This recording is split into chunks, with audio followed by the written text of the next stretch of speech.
First, I want to say a few words about how proud I am of the panel we've chosen for you tonight. You are in for a treat.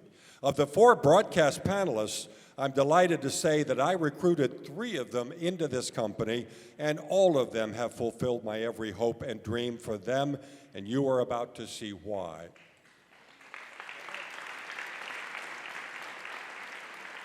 My first panelist chose America as his country. He did it legally.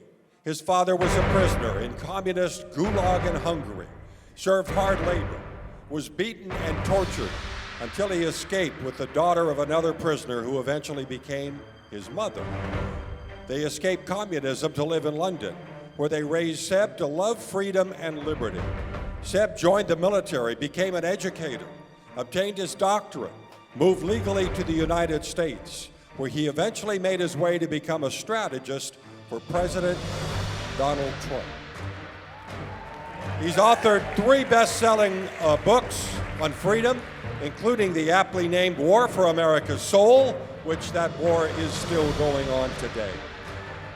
I met him at the Regnery 70th anniversary party a few years ago after watching him doing quick hits on the Fox News channel where they were using him in 3-minute hits. And I remember saying to him, if you can turn those 3-minute hits into 3 hours, you might make it as a radio talk show host.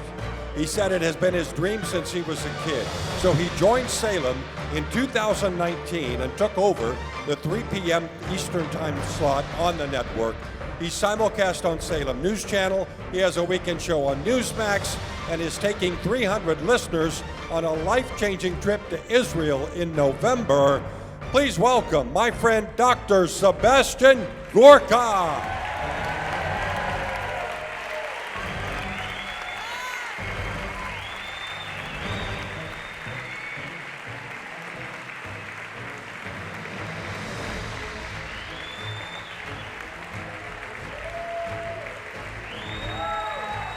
Can we do a selfie? Let's get a selfie. USA! USA! USA! USA! USA! USA! Woo! Anyone you want. Okay. By the way, my friend Malka here on the front row went with us to Israel in 2019 with Prager and Gallagher, right? So you're welcome to join us again when Seb and Dinesh take a group over there at the end of November. My next panelist is a talk radio legend, which is usually a word reserved for somebody doing it a very long time. He grew up in Brooklyn to Jewish parents who sent him to Brooklyn Yeshiva High School, and he is a modern-day Renaissance man. Having traveled to 200 countries, he speaks 5 languages, including Russian and Hebrew, but the most important language he speaks is clarity. If you listen to an hour of the Dennis Show on the radio, there's no doubt where he stands on the issues. He deeply loves America. He fights every day to save her from the tyranny of the left, which he understands better than almost anybody. His latest book just hit the bookstore shelves, and you should buy it. I think it's on sale in the back. The Rational Bible is his 3rd commentary on the Torah. The first 5 books of the Bible. This one is about Deuteronomy. He calls this his life's work, although you might think Prager University is his life's work, since he's now reaching 1 billion downloads a year, and he's teaching America's young people what should be taught in school but isn't. He's heard every day, right here in Philadelphia. He's on the national noon time slot, plus the Salem News Channel. Please welcome Dennis Prager.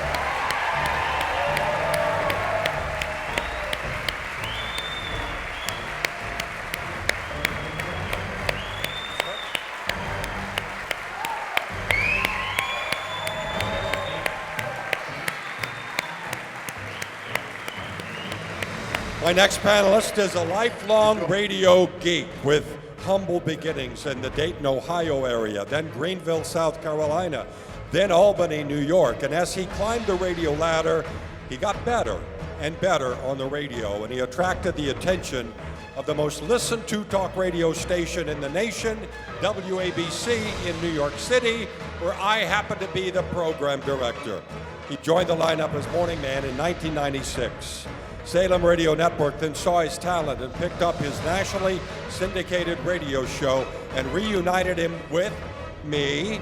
And today he holds down the 9 a.m. ET national time slot on both SRN and SNC. They call him the Happy Conservative Warrior, author of I'm Surrounded by Idiots. I'm sure he's not talking about any of you. And 50 Things Liberals Love to Hate, which I'm sure is all of you. Please give a warm welcome to my friend, Mike Gallagher.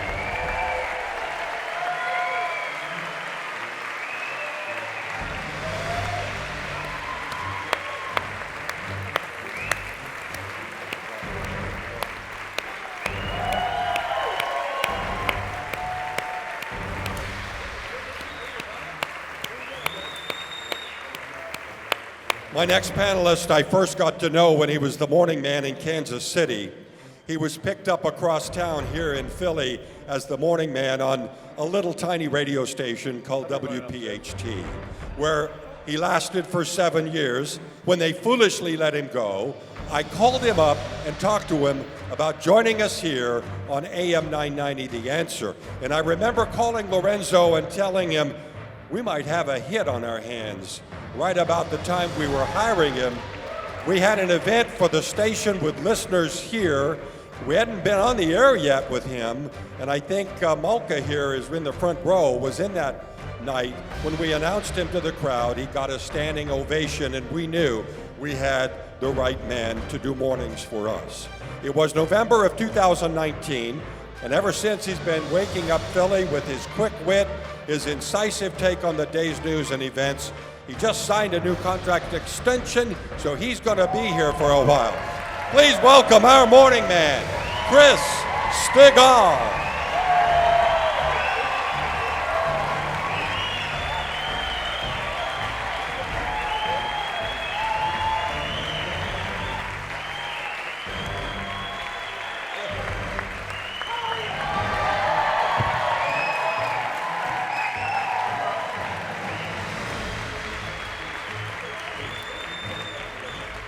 I think he just got another standing O.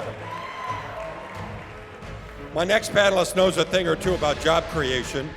He was born to immigrant parents in Southern California who instilled in him the desire to work hard and earn everything you can achieve.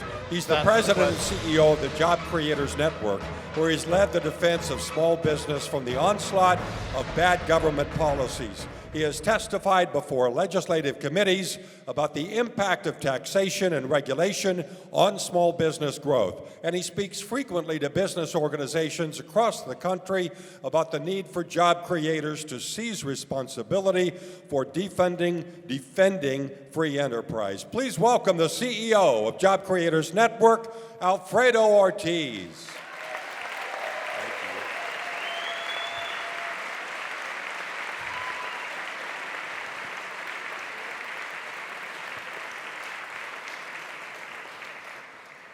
Show you something before we start, and it's a little bit of a personal commentary, and these guys are welcome to comment if you want. This is yesterday's New York Times, and tell us what you really think. Conservative Radio's Battleground Blitz, and it's a big article that talks about all of you and the Battleground Talkers Tour that we're all in the middle of. So guess what, folks? We're famous in the New York Times. One of those reporters who wrote the article might even be here. If she is, welcome her and be nice. Take good notes. There will be a ton here for you to identify, Miss Reporter, as the dreaded misinformation. One of the reporters is listed on her byline as covering technology and misinformation. They hate that. But what the New York Times doesn't get is their definition of misinformation is merely a difference of opinion. And as much as they hate to admit it, we have just as much a right to our opinion as they do to theirs.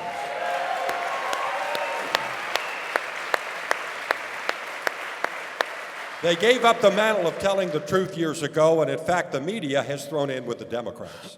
The New York Times piece yesterday morning immortalized the slogan of the Salem News Channel, the antidote to the mainstream media. They hate that. You know you are under their skin when they list your slogan with disdain. So welcome to the party, New York Times. Meet the righteous opposition. And if you are here,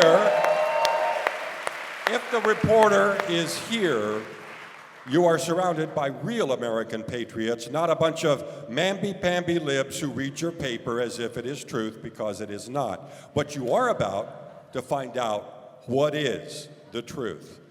By the way, they referred to Salem as a small but rising juggernaut of conservative radio. You know what? They finally got something right in the New York Times. But what are we going to do about the mainstream media? I mean, New York Times is just one of many that are out there on the left. And sometimes I feel like little old Salem is fighting a battle with them with one arm tied behind our back. And if it wasn't for you guys, I don't know how we'd fight that battle. What are we going to do about it? Look at the passion. Look at the passion of this room.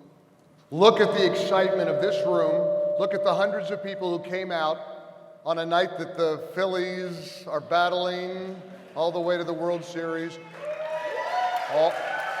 There was a time when the New York Times was the only game in town. Well, look around. They're not the only game in town anymore. It means so much to us to see your faces and to shake your hands and to know that we've got warriors in Philadelphia, all throughout the state of Pennsylvania, soon to elect Mehmet Oz as the next U.S. Senator for the United States. And I start with some good news. Real Clear Politics, which is a polling data aggregate, announced yesterday that they've got it 52-48 Republican control of the Senate. Herschel Walker survives the crap they threw at him. They say he survives and wins. In fact, the polling that took place October 15th through the 17th was after all the stuff about the girlfriend or whatever. He not only didn't lose support, he gained support. It backfired. And this is such a special place for me because I've been obsessed with the Oz-Fetterman race. If honest to goodness, we've been all at this collectively for a long time. I've been doing this for 42 years. If John Fetterman is a U.S. Senator, I'm a Buddhist monk. He's incapable of leading. I know we don't have a high bar, but let's hope that you can comprehend the human voice without a machine to be a United States Senator. But more than the inability to govern is the real evil ideology of a man who admits that he doesn't want any restrictions on abortion whatsoever, including a woman who's in her third trimester. For young people, you Google what a baby looks like in the third trimester and know that the guy who wants to be senator here believes that that baby can be killed. That's evil. It's not right versus left anymore. It's not even right versus wrong. It's good versus evil. I believe that good is going to prevail. I believe that good wins. And I must start, and the reason I jumped in is because I know what superstars these guys are to my right. And let me tell you how big a superstar one of them is in particular. Dennis Prager gets a little scattered about things like renting cars. And he always rents a car every city he goes. The rest of us, we just Uber, we take a cab, but Dennis rents a car. You gotta have a very specific kind of car. And well, he was really upset because tonight after this event, we fly right out to Pittsburgh, and Dennis wanted a car in Pittsburgh, and there are no cars to be found in Pittsburgh. So in the green room just about a half hour ago, Dennis says, what am I gonna do? There's no cars in Pittsburgh. I said, Dennis, hey, I'm a big shot. I've got a fancy American Express card where I have this guy, Ryan. I've worked with him for years. He's my concierge. I said, Dennis, and Dennis is impressed. He said, oh, Mike, you got a guy, the American Express Centurion guy who can get you a car? Well, give him a call. So I call Ryan. Hey, Mr. Gallagher, how are you? Oh, I'm fine, Ryan. I got to get a car for a buddy of mine. He's in a real world of hurt. And goes, okay, all right, and he finds the car, locates the car, no problemo. He says, now who will be driving the car? I said, his name is Dennis Prager. There's a pause on the other end. Now this guy is a young guy, I can hear in his voice. I've never met him, But I've worked with him for 4 or 5 years. But he thinks you're an accountant. No, let me get to that. Don't blow the punchline. Sorry. Shut up. Don't blow the punch. You just blew it. You can't hold yourself. Hold him back. I said, Ron, he goes, PragerU? Dennis Prager of PragerU? Prager. Now, all these guys know this is a true story because they're in the room with me. I got them on speaker. He goes, I just saw a PragerU video 20 minutes ago. I said, Ryan, do you know I work with the guy? I'm the customer with the Amex. He thinks I'm an accountant, like Zeb said, but this is the star. And so this is what a joy it is to travel around the country with a guy like Gorka, with Stegall and Prager. And let me finally tell you about a touching moment in the green room. Where's Melanie in the audience? Melanie came up to Dennis Prager with a book, one of the 3,000 books that Dennis has written. And she comes up to Dennis with the book, and she breaks out into tears. And she said, I cannot believe I'm standing face to face with the man who has done so much for me over the years and enlightened me and entertained me and informed me and taught me. This is what we get to do with a guy like Dennis Prager.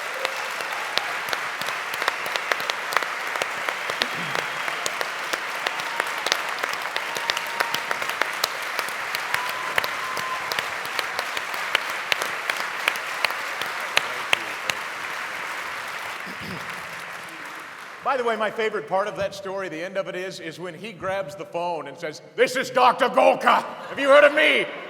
Don't you know who I am?" And he didn't. The guy with the cool accent. That happened. And he didn't know Gorka any more than he knew Gallagher, but he knew Prager. All right. Now, I'm glad that was one of Gallagher's short answers. There's some poor guy at Hertz in Pittsburgh who's holding his shit. All right. So I'm going to try and actually answer Phil's question. First things first, can we just have a round of applause for 990 Lorenzo for this?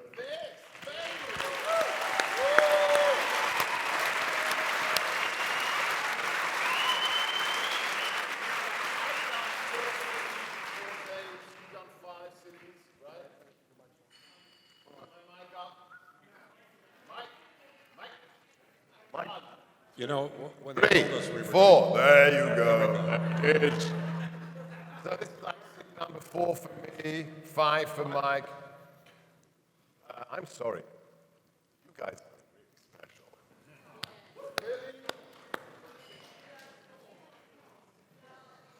This is going to be my first question.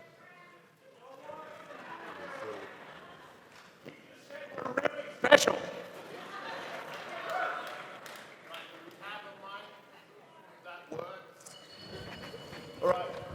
Old school. There we go. You don't want to give him Are my we other good? one. Right, first question, seriously. The energy that we have witnessed this evening in the reception and here is like nothing we've seen in the last week. So, amazing.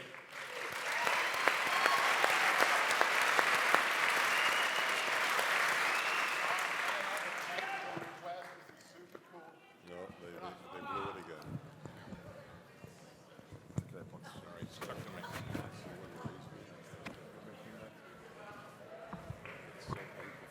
Thank you, Mr. Soundman. All right, is this up? Okay, so first things first. Very cool venue, but as I was listening at the beginning from the back, can you in the back hear? Are the acoustics okay? Okay, so look, can you guys do what you're supposed to do and make sure that we're not too loud? Because I think we're reverberating because it's a round building. Okay, so you're the best up there. Let's make sure everybody can hear. Now, what do we do about the lying fake news? And I want you to cover your ears, Stegall. You're not supposed to listen now. Because what we do, or what we should do, is in fact what we are doing. I am blessed. I am truly heaven blessed. For the woman I married, for the life I've led, for the children he blessed us with, and for Salem. That gave me a national radio show as my first gig. That doesn't happen, that you don't get a national show as a first gig. And I am honored to be associated with national hosts like the inestimable Dennis Prager and Mike Gallagher. But you know what's really cool? Embarrassing for us, but cool, is what happened when this man came on stage.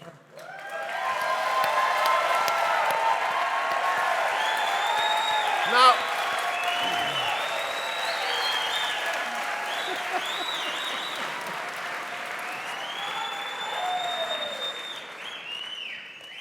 if you don't know my story, quiet, I'm talking. I'm talking. The national host is talking. The 3 p.m. to 6 p.m. national host is talking. He'll hurt every one of you. He will. You'll get manhandled. Be careful. So let me just be clear here. If you don't know who I am, you got a problem. I'm an only child, and it has never been said that I lack confidence or ego. Until Chris de Gaulle's name was mentioned tonight. Because I felt about this big. I felt about this big. What we do about the fake news is what Chris does for you. And please don't listen. Because Chris is an inspiration to me. He's guest hosted my show because he is actually the embodiment of Salem. Let me explain. Salem are really good businessmen. That's why we are what? The juggernaut of conservative radio, right? We are the juggernaut. The juggernaut. New York Times says we're the juggernaut. Your microphone is not a juggernaut, but we are. All right. So we are the juggernaut for a reason, because we're really good at business and have been since the 70s. But the coolest thing about Salem is that they are Christians who love America.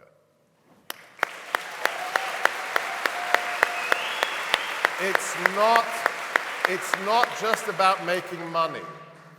And when I listen to Chris, when I have the opportunity to dial in, this is a man who informs you, who loves Philly, who loves PA, and he's a Christian. And everyone who listens knows. He doesn't bang a drum, but he lives the life. So to answer your question, Phil, you hire more people like Chris.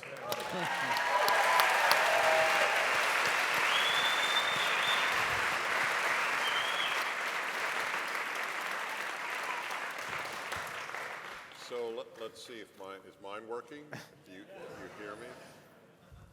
So first of all, I want you to know there's no praise or compliment that is as appreciated as from colleagues. So I'm very touched by what the two of you have said, and I thank you from the bottom of my heart. Thank you all for being here. I have two preliminary things to say. First, is my Uber driver here? Are you here? Don Banks, would you please stand up?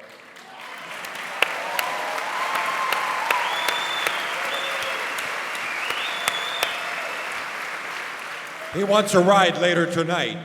So let me tell you why I invited my Uber driver who brought me here. So I enter the car and we start to converse, and he asks me why I'm coming here. He asked me first, what do you do? So I always debate how to answer that question. Writing Deuteronomy commentaries generally ends the conversation. It doesn't win them over as a general rule. So I said I give lectures. Often, if that's the case, though you heard I usually rent a car, but when it happens, usually that's not an issue. The inquisitive then ask the natural question, on what? So I debate how much do I get into a political issue with my driver. I want him to enjoy the ride. And so I said everything, which is true. Happiness, men and women, politics, religion. And he goes, well, what's your take? Uh-oh. was a mistake. And I thought, there's a 50-50 chance I will be allowed out of the car early. So I did I made a diplomatic but honest answer. I said, well, actually, the collapse of Western civilization. Thinking that will surely end the conversation. And he goes, couldn't agree with you more. Stand up, stand up.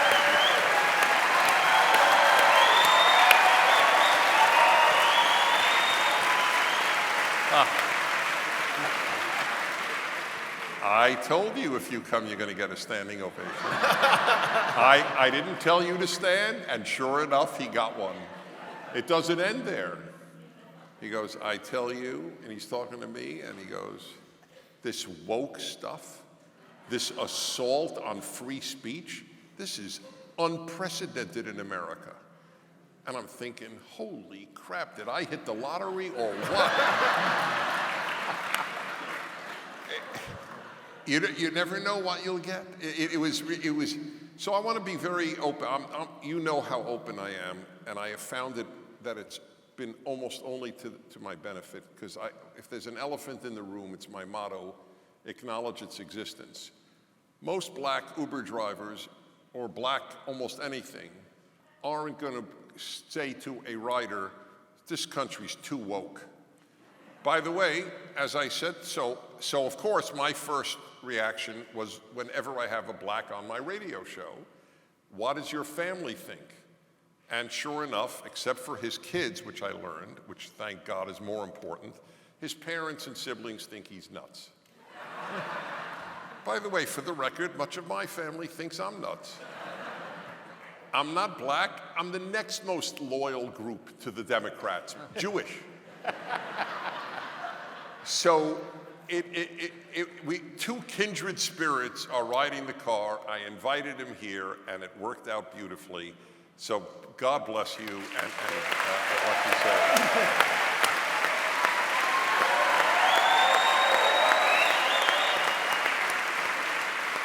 By the way, I hope he gave you a good tip.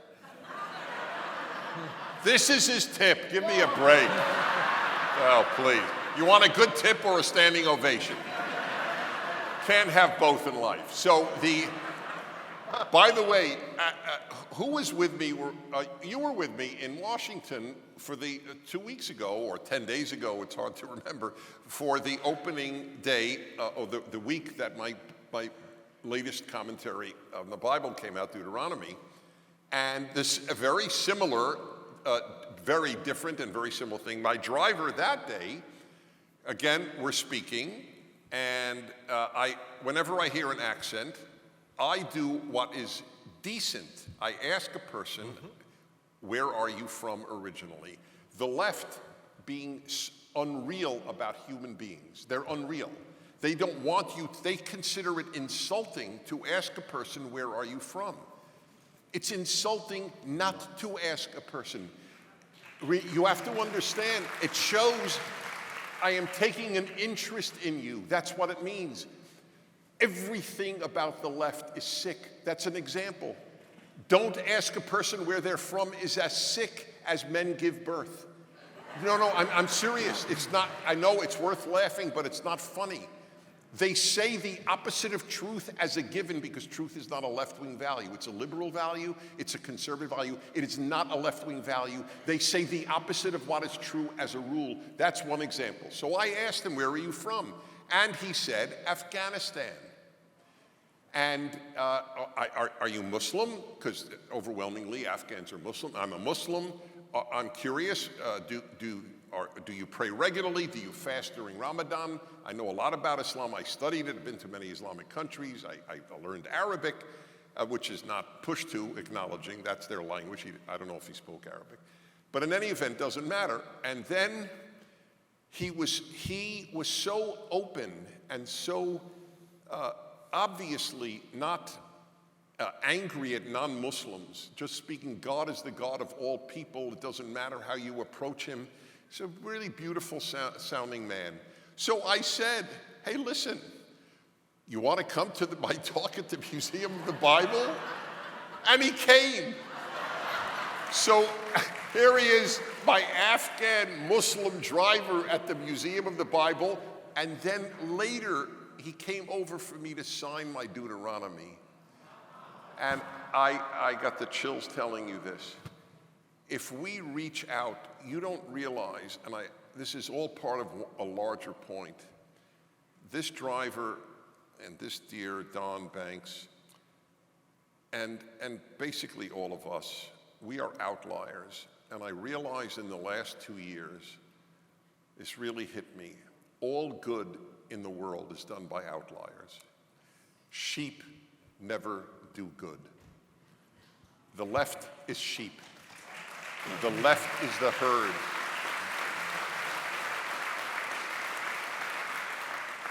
Some bad is done by outliers too, but all good is done by outliers. The herd never does good, never. It's a very important rule. One final word on a lighter note. I have spoken to many, many audiences, including many of the Salem radio audiences. One remains etched in my mind. It was here in Philadelphia many years ago, a large crowd like this. And I got up and I said, it is really a joy to be here for AM 980 WNTP. And hundreds of people yelled, 990. And in one of my faster moments, I looked at them and said, I'm Jewish. I can get it for you for 980.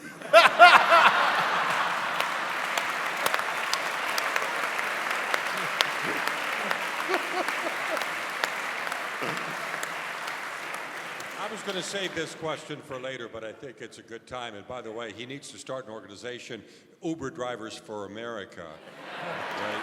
That's right. That's right. The Democrats have built their constituency on the notion that African Americans are gullible and will always vote them into power. They've taken them for granted. They have done the same to Hispanics. But recently something happened. Some African Americans woke up. People like Larry Elder, Candace Owens, Senator Tim Scott, Brandon Tatum, the great future senator from Georgia, Herschel Walker, our Uber driver. On the Hispanic side, Myra Flores, who was born in Mexico, moved to this country as a 6-year-old, not speaking any English, was elected as the first GOP House member in that district in Texas in 100 years. And yes, she is a Republican and a Hispanic. Is this a wave? And do you see this saving America from the leftist ideology that has imprisoned these minorities? Chris, I'm going to let you take this one. Well, here's what I know about Philadelphia is the city of Philadelphia proper is a majority minority city. It's a majority black city by population. Let's try it. All right. Get there. Back it up.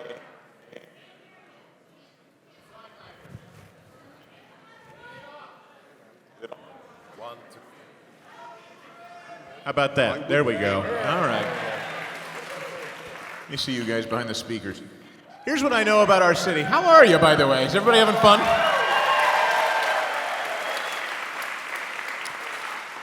I won't take a bunch of time because I promised.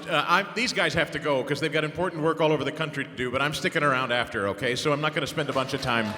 But I do want to say that this organization, these gentlemen, Phil, my team, before I do anything else, if I may, Phil, I just want to thank Philadelphia's AM 990 The Answer. I want to thank Phil. I want to thank Lorenzo, our general manager, and most of all, those of you who listen to our morning show know him and you love him, and I love him, and I couldn't do the show without him, and I want to make sure...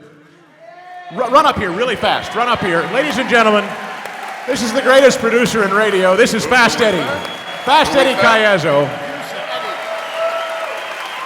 Fast Eddie. Hello, Philadelphia. Hello, the Fuse. Chris, I love you, man. He's the best there is. He's the best there is.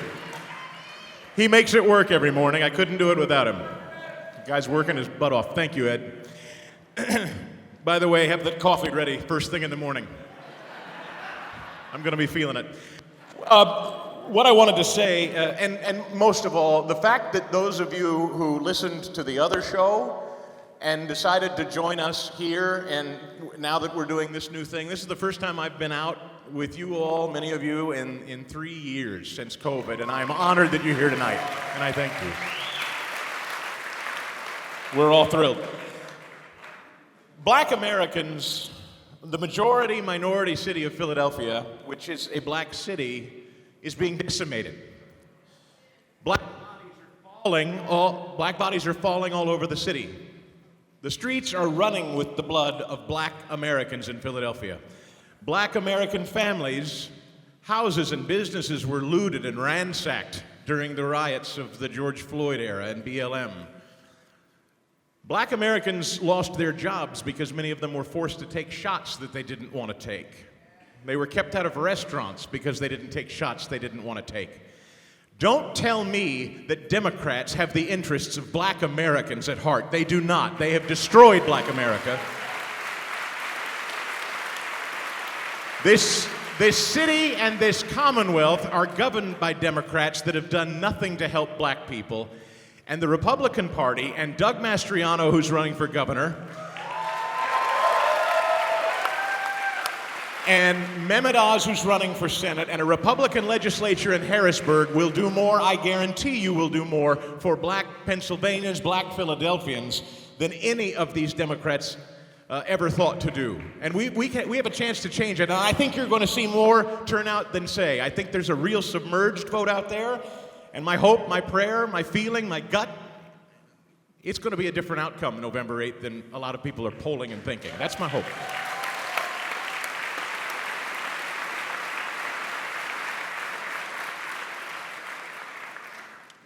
Alfredo, you want to join in that question?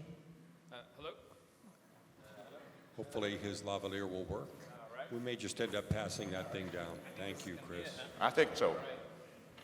Testing. Oh, there we go. Okay, good. Mike, your name of the book is 50 Things Liberals Love to Hate. Make me number 51. All right? Because let me tell you why. Everybody's heard of Alexandria Ocasio-Cortez? Yeah, boo, right?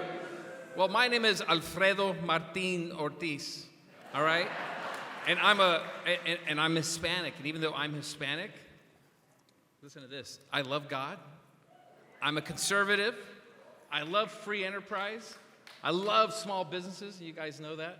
But most of all, I love America. And this wave that Phil's talking about is real. And the big story Wednesday morning is going to be that Hispanics in this country brought us the win on both the House and the Senate.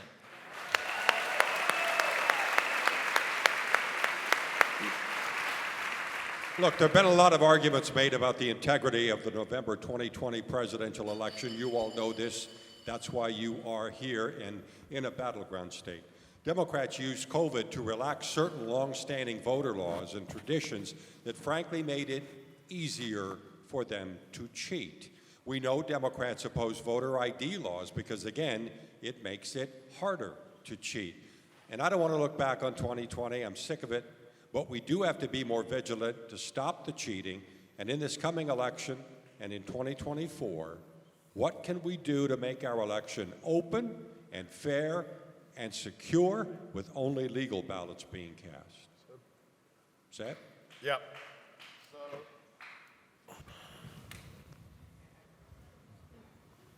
Behind every amazing man is a more amazing woman. I fell in love with my wife at first sight, and we were married 26 years ago.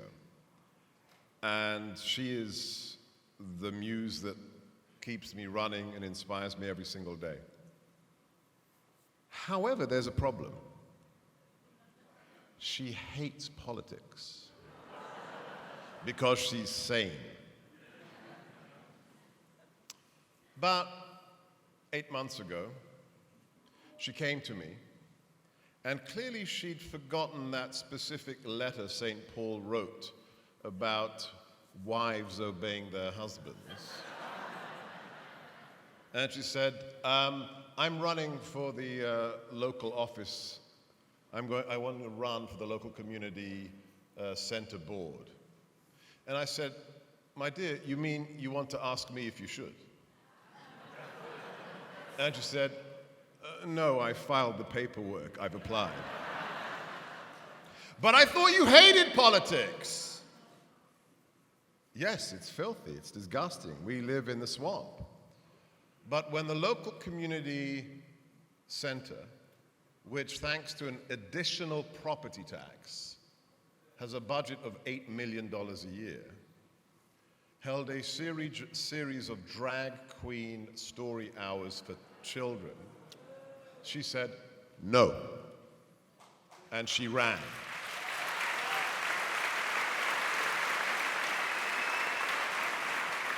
So if my wife can do that, everybody in this room can do it.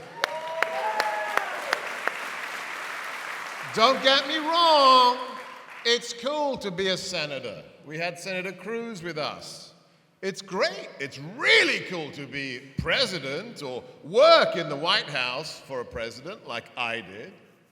But that stuff doesn't matter. It really does not matter. If you look at our country, our history, the founding fathers, the federal system, American politics is local politics. And let's be very clear. When Tip O'Neill in the 1980s and 90s talked about all politics is local, that's how they stole our country from us.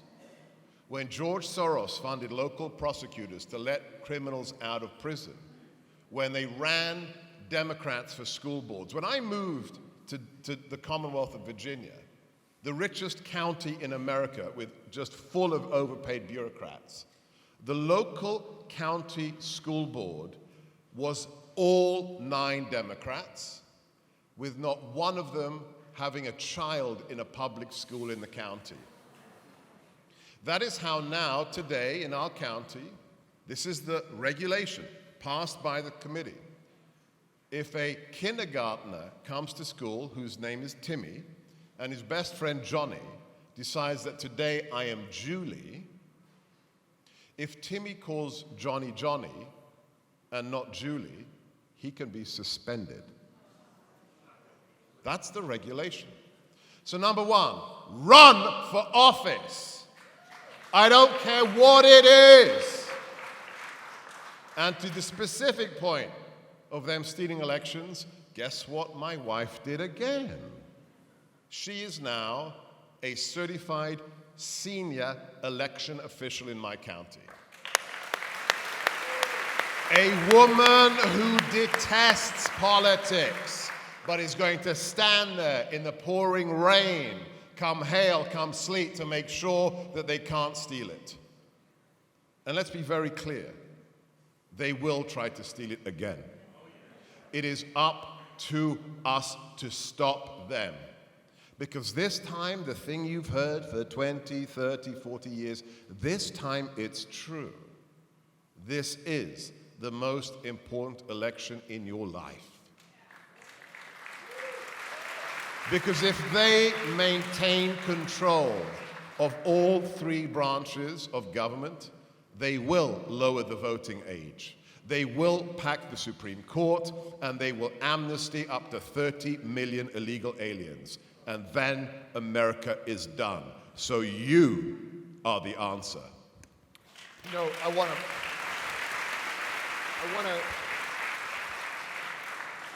everybody who knows that we work with people like Seb Gorka say, is he as intense as he seems?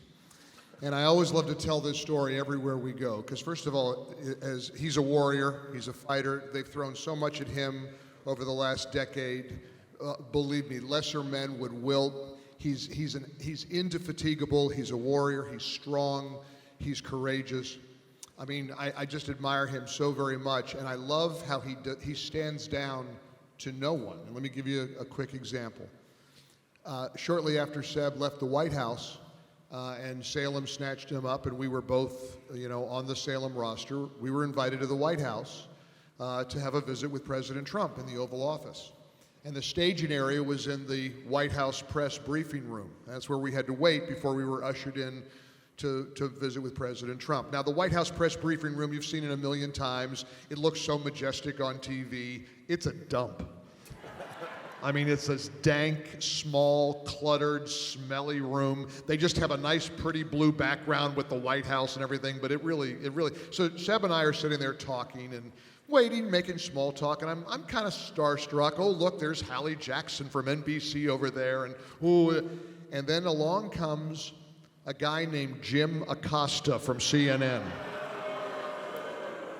And Acosta, who incidentally, according to published reports, is on the chopping block and is about to be fired from CNN. He takes one look at this freakishly tall man, Sebastian Gorka, and does the triple take.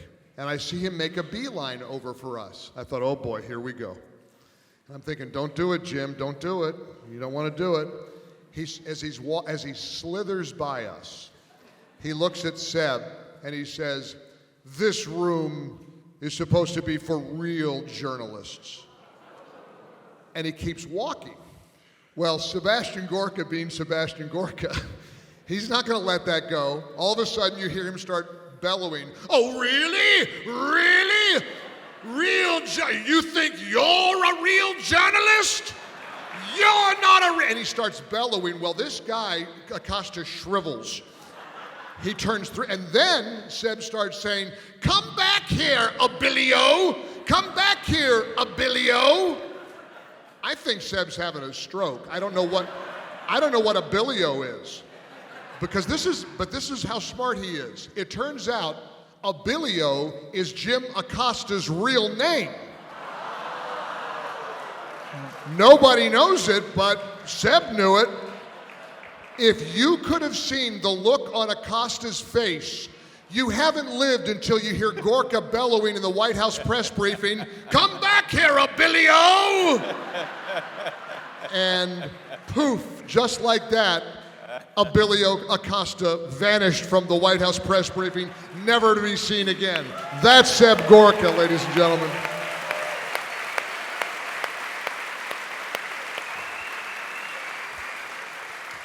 Some of you have heard our hosts do a donor campaign for Alliance Defending Freedom.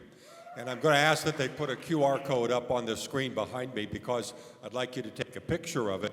And it'll take you to DennisPrager.com's website, because I need you to give something to them for the reasons I'm about to give you. When Jack Phillips, the Colorado cake baker, was prosecuted because he did not want to make a cake for a gay wedding, they took on his case and took him all the way to the Supreme Court, and they won. Brian Tingley, a licensed counselor in Washington, of up to $5,000 per violation for helping patients who are seeking biblical counseling that may sometimes confront today's radical left thinking. And Dr. Andrew Fox, a chaplain for the Austin Fire Department, was fired for a comment on his personal blog concerning the unfairness of men competing in women's sports. Alliance Defending Freedom takes on these cases for no charge, and every month about 500 people call their hotline asking for help. So I need you to help them. If you don't mind, you can donate on this Prager site. He's in a campaign with them right now. Dennis, yesterday morning, your column in townhall.com was brilliant, and I encourage all of you to go read it. It was actually part 2 of a series, and it is entitled Explaining Conservatism, Why the Left Hates It. And in this piece, you end with this: "We conservatives want to conserve the beautiful, the profound, and the wise. What does the left wish to conserve? The answer is nothing. That's why everything the left touches, it destroys. The less you conserve, the more you destroy." What do you mean by that? So I did this two-part thing because we are as responsible, we with traditional values are as responsible for the crisis as the people who loathe our values. It was not intentional. we have to be honest. Most Christians did not know how to explain Christianity well enough to keep many of their children Christian.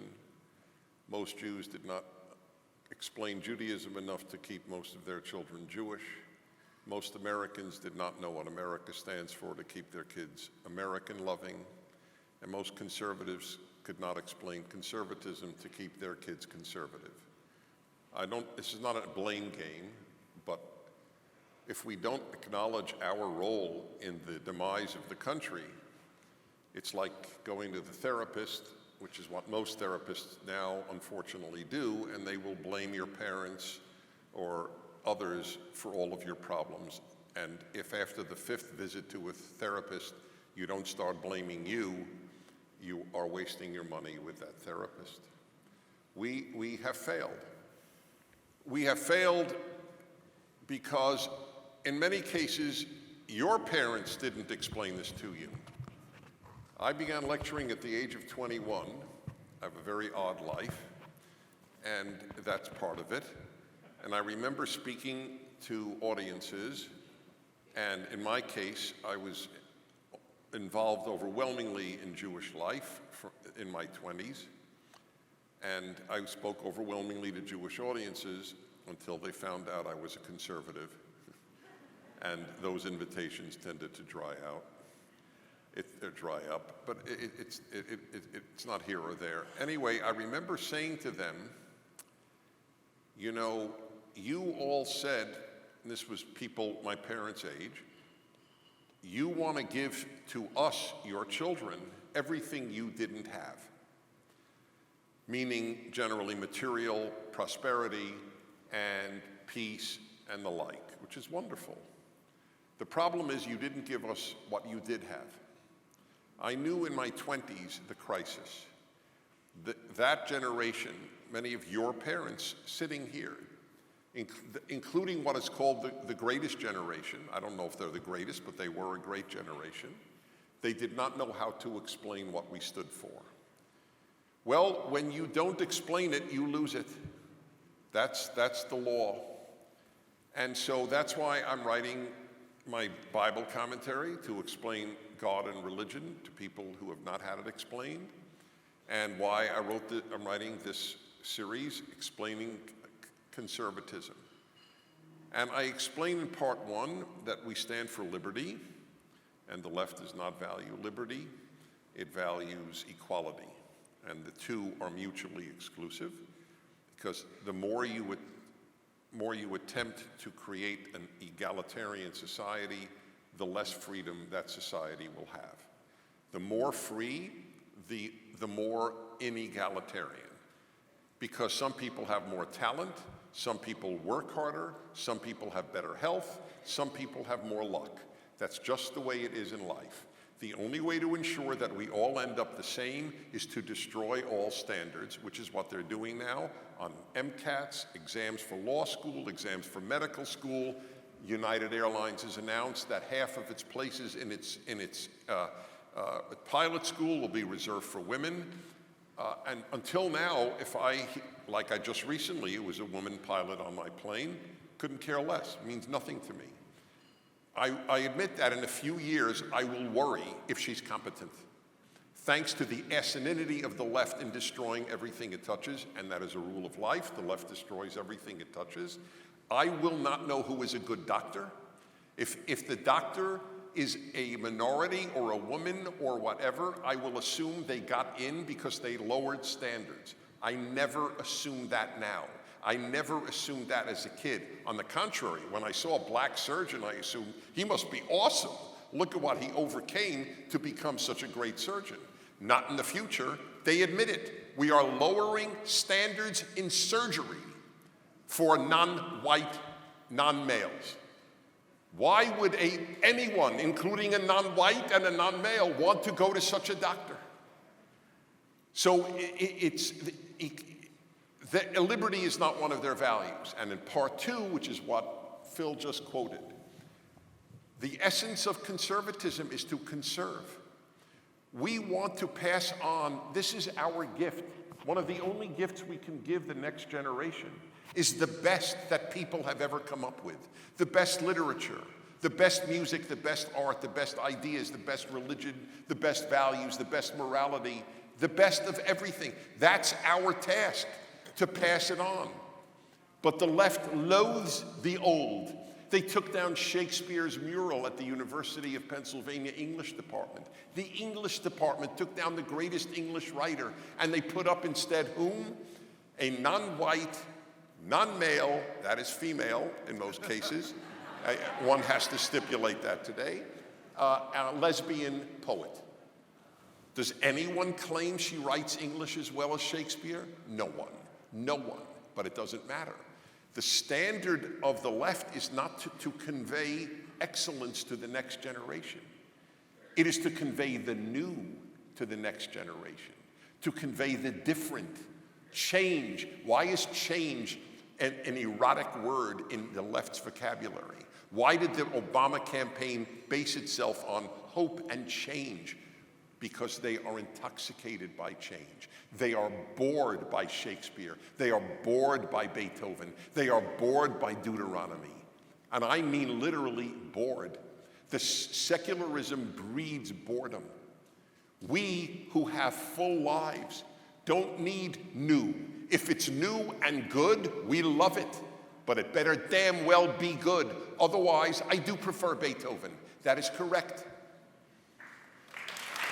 By the way, the people who run the Philadelphia Orchestra, one of the 5 great orchestras of the country, are among the most woke, rotten, music-hating people in America. You are cursed by the leadership of the Philadelphia Orchestra. I conduct orchestras. I know music. I have friends in this orchestra whose names I won't mention, or they will be quite isolated.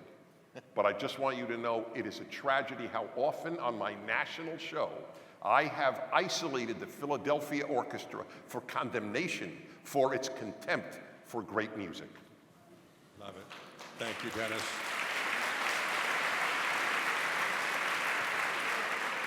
Alfredo, this one's for you. So when Joe Biden says he's canceling billions of dollars of student loan, telling an outright lie, it's not canceling anything. This illegal executive action doesn't make that magically disappear. It only transfers billions in debt to hardworking Americans like you. But you and Job Creators Network are doing something about it. Tell us what it is, Alfredo. Yeah, absolutely. There it goes. Sorry.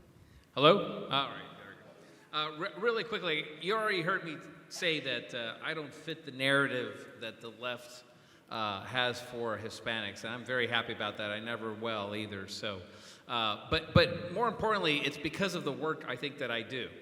Our organization, Job Creators Network, fights and defends and advocates for the 33 million small business owners that operate in this country and employ 60 million hardworking Americans. So these 90 million hardworking Americans are dependent on the success or failure of small businesses. And I'm here to tell you that the Biden administration on day one declared war on small businesses, and they are out to destroy completely the small business community, and we are fighting for them every day. And by the way, and that's why we're also proud to partner with Salem and these fine hosts, because they have done an amazing job of helping us spread the word about that fight. We had 2 fights this year already. One of those you're probably familiar with, the vaccine mandate. We were one of those groups that challenged them all the way to the Supreme Court and won. So we're very happy with that. And last Monday, we also believed that the $1 trillion loan bailout was completely unfair and a massive overreach of the government yet again. So we filed papers, and we are challenging them currently right now in court in Texas, in fact, and we are actively pushing back on them. I know there's another case out there right now with the attorney generals. They are also fighting that. But if we have our way, and I believe, I feel pretty good about our chances, is that we will at least try to seek an injunction to try to stop this madness, at least until our new Congress gets put in place. So we're really excited about that, and we're happy with that progress. And if I could just say, go to jobcreatorsnetwork.com to find out more about what we do. Again, we fight hard, I think, and you guys hopefully know that as well. And we're happy to do that because, again, 33 million small businesses are under attack in this country, and it's at the worst time ever in this post-COVID environment. They are dying from inflation. They are dying from pretty much now a recessionary period, labor shortages, supply chain issues, and large businesses could give a damn. I'll be honest with you. So we need to fight for small businesses. So thank you so much. Thanks, Alfredo. Well, we're coming to the moment we all dread, which is my final question. Before I get to it, I want to thank these hosts for doing this. We didn't pay them anything extra to come here and do this. They wanted to be with you. What? I know. What? I'm out of here. Trust me, they're paid quite well, but not extra to be here with you. And they're here because they know the importance of this election better than most people do. And if we don't get you people in Pennsylvania out and voting for the right cause, we're going to be pretty sad come November 9th, the morning that we all wake up. But let me ask that last question. I think it's a good one, and I want every one of you to have a chance to answer it. Giving Joe Biden the presidency may have been the most boneheaded decision voters could have made in history, especially with the House controlled by Democrats and the Senate split 50-50 with the vice president holding the tiebreaker. We have to admit, he's really not the one making the decisions. He's just the mouthpiece of the progressive movement that has not so secretly desires to fundamentally destroy everything you and I believe about American greatness. The decisions Biden has made have been wrong for the country, hurt the economy, energy production, national defense, with crime out of control, and inflation destroying the middle class. So this is going to be hard for the panel. I'm going to ask that they give me one thing Biden and the Democrats did that caused the most harm to the nation and put us in this horrible predicament. For me, that's a real easy one, and I do want to share with you a baseball score. But that's okay, because I think it's a metaphor. Yes, the Phillies sadly did lose tonight, 8-5. So now the series, that's all right, the NLCS is tied 1-1. Nothing good is easy. The Phillies are going to win the World Series. They're going to win the NLCS, just like the Republicans are going to win on November the 8th. So there's a metaphor. There's a metaphor. And you know why we're going to win on November the 8th and we're going to win big? Because Americans are fed up with President Biden and the disgraceful way he's treated the American people. Alfredo Ortiz pointed out last night in our stop in Atlanta that one of the worst things ever has been the degradation of the work ethic, and Alfredo can expand on that. But for me, it's so simple. There have been two egregious moments in political history in my lifetime, and I never thought it could get any worse than watching that wretched, miserable act of Nancy Pelosi ripping up the State of the Union speech right in front of Donald Trump. And I remember thinking, it can't get any lower than that. The tacky, shameless, really vile act of ripping up President Trump's speech. Now, there's good news because on November 8th, the Speaker of the House is going to get fired. And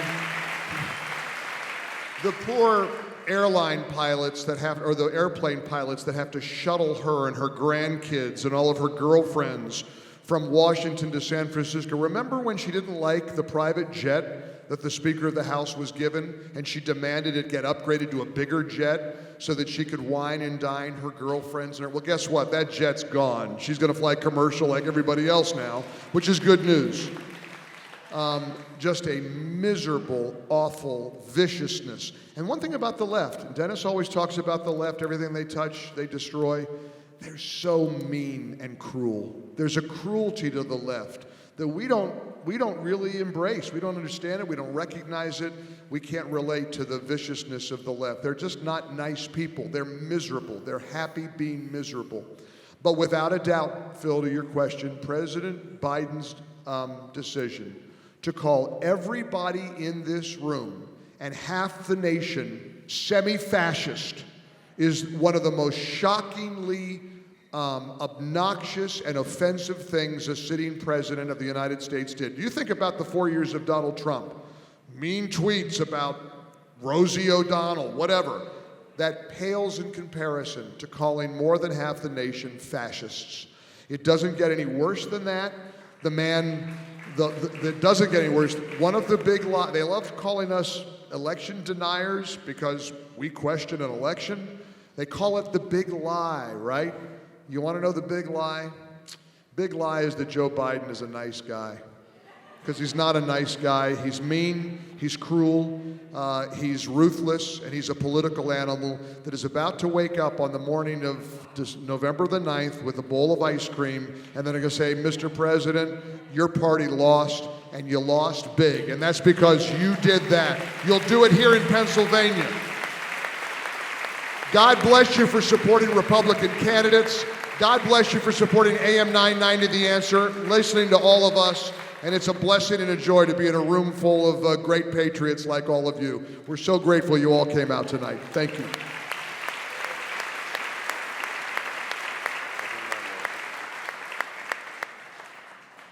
There's no actual answer to Phil's question. Every day he does something so damaging to the country that it's like asking somebody like me, what's your favorite symphony? It's the one I'm listening to that day. What is the worst thing he's done? It's what he did yesterday. Yesterday, he released another 15 million gallons or barrels of oil from the strategic reserve, which we are supposed to be saving for emergencies. The reason that we needed it at all is because of his ridiculous, truly ridiculous decisions with regard to ruining America's energy independence. We are now importing oil from Venezuela. For the left, that is moral, but to produce our own oil is immoral. Getting oil from Iran is a very big ideal of the left, getting it from Venezuela, taking it from our strategic reserves, but producing it ourselves, that is a terrible idea.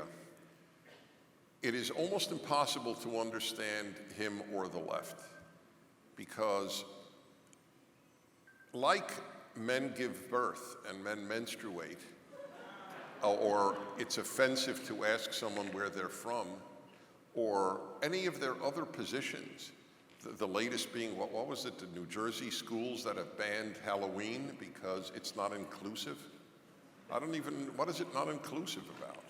And by the way, let's say you're not included.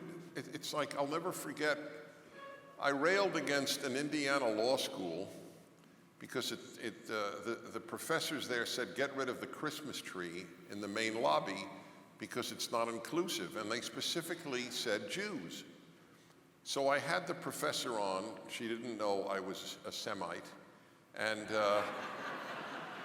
so she said, well, I said, I'm curious, why is the Christmas tree on Christmas not inclusive at your law school? She said, well, look, there are people who don't celebrate Christmas, like Jews and Muslims and others. Well, I said, I'm a Jew, I'm a religious Jew. I don't religiously celebrate Christmas, and I don't understand what you're talking about. Why is it not inclusive of me? What excludes me from enjoying the fact that my country celebrates Christmas? It's a national holiday. Did you know that? It's part of my nation's history, Christmas. I guard Christmas as much as the most religious Christian does. If Christmas fails in America, it is the sign of the end of this country as we know it. So she was stunned, and this is their thinking. It's not inclusive. If I would say to a fellow Jew, and there are Jews who think this way, no Jew I know thinks this way, oh, there's a Christmas tree, I'm not included. That's like saying, oh, it's Jim's birthday, but not mine, I'm not included. It's so bizarre. You have to be a leftist to think that way. It is so sick. So the answer to Phil's question is every day there's just another perversion of language and morality that comes from the left. But with my final comment, I did think I want to reserve it for a different moment.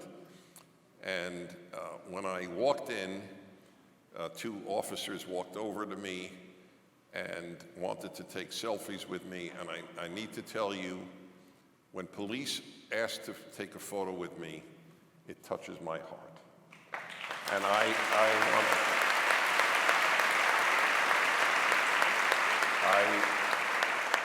So I want to thank every policeman and policewoman who is here.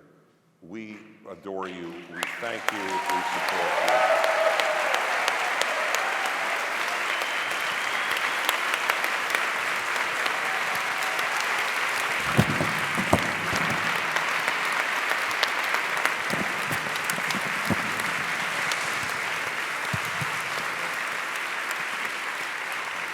So one very cute story about the police and me, and then I will thank you again. Just thank you for coming. You give to us as much as we give to you. Please believe me. So during COVID, the second year of it, I just decided to live by my own preaching, and I did not wear a mask at any airport, and I'm at an airport. I am at an airport every single week, at least 2 airports every week. And so, by the way, it is not easy, and I'm a gutsy guy, but when you're 6'4", you do stick out, and I stick out anyway, and I was the only one in most cases that I saw among thousands of people not wearing a mask. On 4 different occasions, in 4 different airports, police came over to me. And in each case, I thought, well, look, this is the consequence for my standing for what I believe. In every single of the 4 cases, they came over and they said, Dennis Prager, we love you.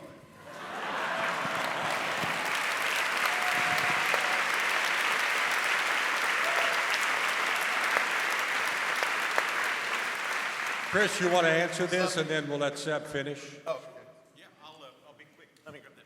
Get him that microphone. Thank you. Joe Biden said in his one State of the Union, as you know, here in Pennsylvania, we have the distinct honor and pleasure of sending the first transgender official to Washington, Dr. Rachel Levine. Thanks. Yeah. Yeah. Neither a doctor nor a Rachel, but let's leave it there. This administration is hell-bent on pushing this gender confusion agenda. And one of the things that Joe Biden said in his State of the Union was that he's going to advocate for these policies and push this position so that people can live up to their God-given potential. And, I think for me, when I think about the Democrat Party and I think about their stance on infanticide, limitless abortion, ending life, and now their fervent position that you can be anything you want to be, gender-wise, physically, I've never seen a party so anti-God in my life. And so to me, the danger of Democrats, the danger of Joe Biden is corrupting the Word of God.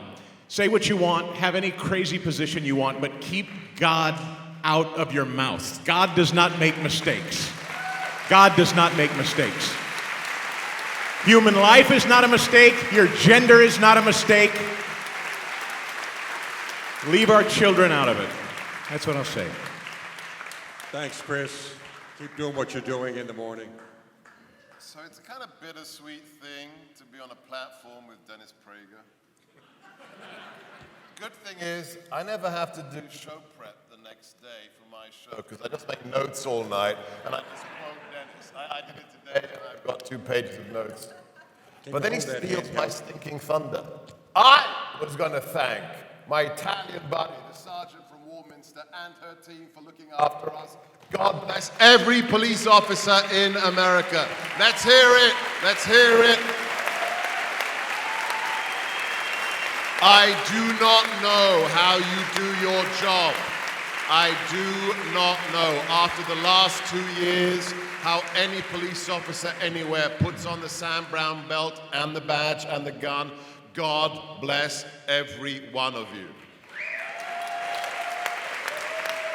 With regards to the most famous export of Pennsylvania, Vice Admiral Rachel Levine, to quote another Brit with a background in intelligence, the great Austin Powers, that's a man!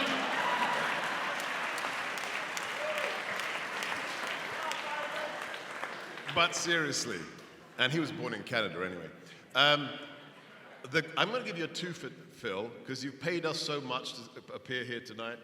I'm going to give you a twofer. I'm going to give you the one thing that was the worst thing Biden and the Democrats did, which is at the same time, hold on for it, the best thing they did. Are you impressed? The worst thing they did is to steal the last election. Because they stole it. If you want to know how, hands up, how many of you have watched Dinesh's film 2,000 Mules? All right, that's about a third of you. It's not enough. And I'm not joking, this isn't a plug, it's not enough. If you want to get serious about saving America, everybody in this room tonight, you go, you download, you order the DVD, you go 2,000 Mules at salemnow.com. It is the empirical evidence of how they stole it. And this man walked in there on camera and said, I am agnostic. And he had the honor and the rectitude to say, I am now convinced. You showed me the evidence, and yes, they stole it. So if Dennis could walk that road, you need to walk it too. But the theft of the last election is also, hallelujah, the greatest thing the Democrats did.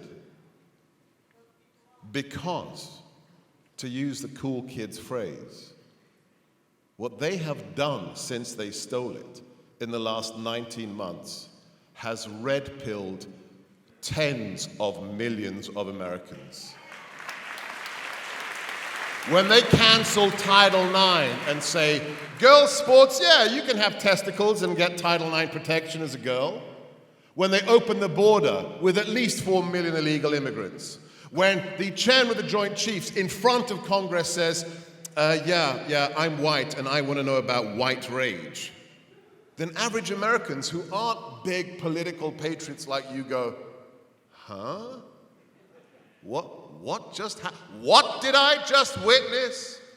When inflation rockets to a 40-year high, when gas is $7 in California, America is waking up. So thank you, Joe Biden. Thank you. I'd like to ask one man to stand up and wave. He's right over here. His name is Dan Nelson. He's the guy who organized this event all across the country. Now, I want you guys to take your microphones off if you haven't already and put them down on the chair. Then I want you to stay there. You certainly can stand and applaud if you want, but I want these hosts who are going with us to our next stop in Pittsburgh to walk that way toward Dan, and he's going to take you to the van. We're going to go to the airport and go to our next venue. We're on the Battleground Talkers Tour.